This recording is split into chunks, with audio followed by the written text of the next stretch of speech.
if you could describe your 20s in one word, what would it be and why? Ooh, tumultuous for me. Ah, okay. Why is that? Girl, it was a whirlwind. It was amazing. Sometimes I look back on my 20s and be like, "Ooh, I wish I could repeat those moments." But it was a lot of scary moments too. Not like physically, I'm worried for my life, scary, but like I I just don't know what I'm gonna do, scary type thing, So it was tenacious and tumultuous and all those things. So. Okay. And Gabrielle, you? Um, I'd say anxious, anxiety ridden, probably. Yeah, I mean, anything, any type of change that happens in my life, I just like get in my head about it. I get worried. I get panicked about it. Yeah. Because I want a very specific outcome. So I'm like, ugh. And if it doesn't turn out that way, I panic. Yeah. So, Jojo, you did mention like some things you would repeat if you could. Do you guys have any regrets or things you wish you knew back then that you would use like right now? Like any lessons or any regrets that you did that you was like, you know what, I would change that if I could go back to my 20s. You know what's so crazy? You want to go ahead and go, Gabby? No, go ahead.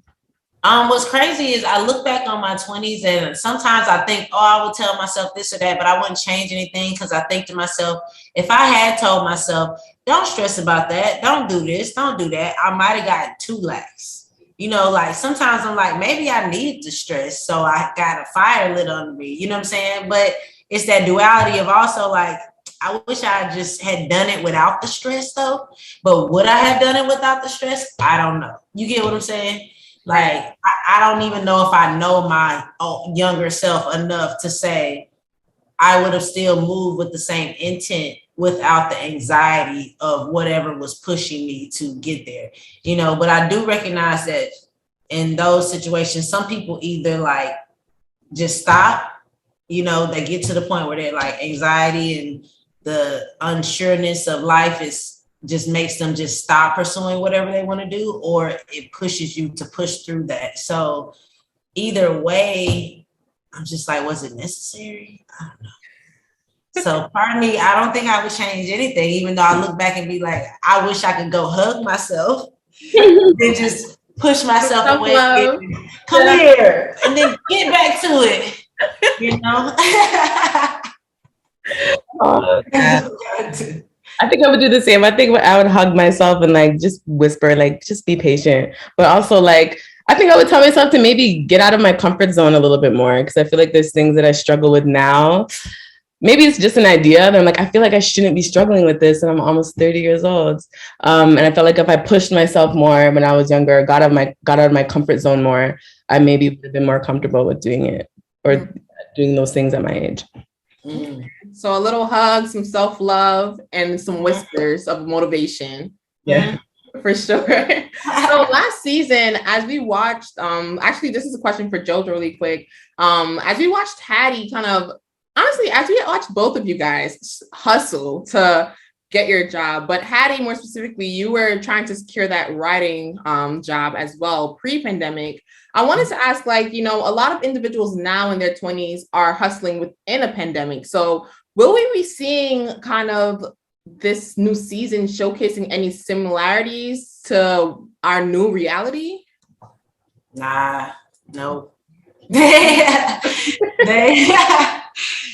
the way the season is written, they don't even discuss. It's like it never happened, So, because I think honestly, due to COVID, it would have been a tough thing to mix because it doesn't necessarily look the greatest when you're on screen with a mask on your face. Also for makeup purposes, it's just, it's just like, it is kind of weird maybe in that world. They're like low-key skipping over what happened in the world. But I think that, the writers and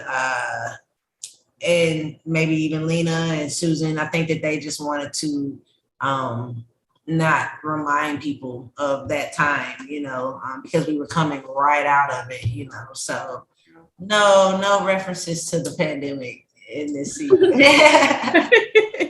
No, I totally understand. Sometimes you just don't want to have to go back into 2020. Like, why not just go fresh moving forward? For sure. And you know, the friendship that you all have, I think is like very tight knit. Like a lot of people in this world want a friendship like that, you know. What would you say is the recipe to a great friendship? Well, I think in watching them, I feel like what I admire most about them is like they tell each other the truth, and their truth isn't to like one up each other. It's to like push each other further, as like as you know, sometimes it doesn't sound the kindest, but it could be exactly what you need. You know? Right. And I think the key to friendship is to first be a great friend and treat people how you would want them to treat you in return, but also being mindful of people's energy and not ignoring red flags or the green ones. You know, sometimes, you know, people come into your life and you think, especially at a young age, you want somebody that's cool or does this or does that. But really the biggest thing is just like loyalty and energy and, you know, how making sure that they're reciprocating what you're putting out and that what you're putting out is what you want to receive. I love that. I love that. And the truth is always in transparency for a great friendship, for sure. I definitely agree with that. And, you know, I think this is more towards Gabrielle, but one of the episodes I had to laugh a lot because being that I have Jamaican descent, and I know that you as well do too, it definitely had a little joke in one of the episodes where it was like a Jamaican joke referencing being early. Yes, and we all know like Caribbean people is never on time. Honestly, Black people never on time. You know, like, yeah, right. I don't know where that. I don't know if I should have said something because I that definitely wasn't something that was instilled in me. I mean, I was. Well, I thought it was super funny that you were on time, and you know, now that like recently we've seen Cardi B doing like the Lip Pasa Pasa party, and you know, like the culture is really loved. Yes. You know, like I think so. So being that you have some Jamaican genes in you, like, was it a bit easier to understand and embody your character's identity and like the life around your character? Yeah, I mean, they kind of like written it exactly for me because she's not just Jamaican, she's Montserratian, and my mom's Montserrat. Yeah. Exactly for me. And also like I was worried about like not sounding American enough because I'm from Toronto. And Lena was like, no, it's fine. Just have your natural accent. Cause I know sometimes it comes off a little bit Caribbean. And I know like children who've been raised around Caribbean parents, sometimes they take on the little bit of an accent. So it just helped me feel a little bit more comfortable and gave me permission to be more myself. So yeah, it was good. That was definitely great. I think you have done a great job. You both have done a great job, honestly. And I think like just to wrap up, my last question would be just more so in a time where the characters and even what you do now, your actresses, and even in the show, it's kind of hard to really navigate where you're going and like picking yourself up all the time when you're in these kind of careers. So I just want to ask, like, when you get to your final straw sometimes in your careers, especially in your 20s, what do you say to yourself when in those moments when you're like, you know what, I'm not going to give up. I got this. What do you say to yourself? What do you do in those time frames? I mean, I would say keep following that hunger, that instinct. Cause I feel like a lot of the times in the industry, it's like, I'm always like, it's so difficult. Like, why am I doing this? And then there's something inside of me that's like, no, you have to keep going.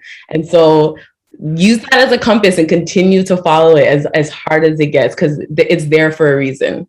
Yeah. And I've had so many jobs that I know it ain't really anything else I want to do for sure. So I tell this, I wrote down all my jobs one time, and like 20s was my 21st job. And so I'm looking back at all those jobs, other than substitute teaching, which I still wouldn't go back to. I did enjoy it though, and it was rewarding, but there's nothing else. I've had every type of job you can think of other than being, you know, like a doctor or a lawyer or something like that. But I know I barely passed media law, so I know I can't do that either. So it's just like, it ain't no going back. So make sure y'all tune in on BET and BET Her to watch 20 so we can get a season 3, because I can't go back. I ain't going back. I cannot. That's so funny. I love that. Thank you, ladies, so much for this. I really appreciate it.